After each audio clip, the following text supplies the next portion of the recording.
Hi folks, Brian Pate from Keller Williams Realty today, and I am in a very interesting place. I am in the crawl space of a home in Wake Forest, North Carolina that was built in the early 1900s. We think it was built sometime between 1904 and 1909.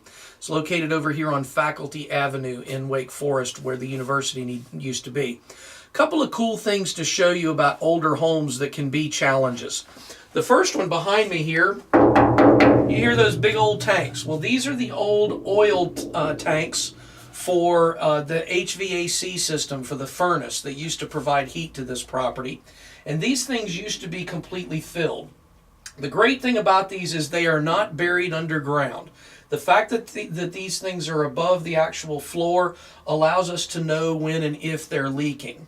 If something like this is inside the ground on the property, it can be incredibly expensive in order to repair the ground around it and remove the tank. So that's something to consider, especially with some of these older homes. You want to make sure that you don't have underground storage tanks, also referred to as USTs.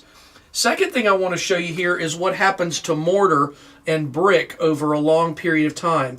As you can see here, we've got the base section down here at the bottom is of course concrete that's probably poured for the footings from the outside since we're actually below ground level here. But you can see over the years that this has been pointed up. There's been some extra mortar put into the brick in order to give it a little support, but you're noticing the pressure of the ground is actually pushing this wall in a little bit at this top level.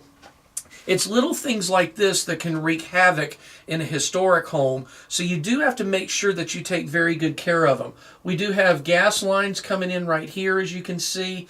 We've got the filter line for the furnace. There's all kinds of cool stuff to see in the crawl space, especially in a historic home. But you do need to make sure that you inspect the crawl space of the area. Your home inspector will go through there and look at all these details for you. But make sure that you're communicating with your realtor and make sure that you ask for those inspections to be done. Thanks for joining us. We'll be back with you again soon.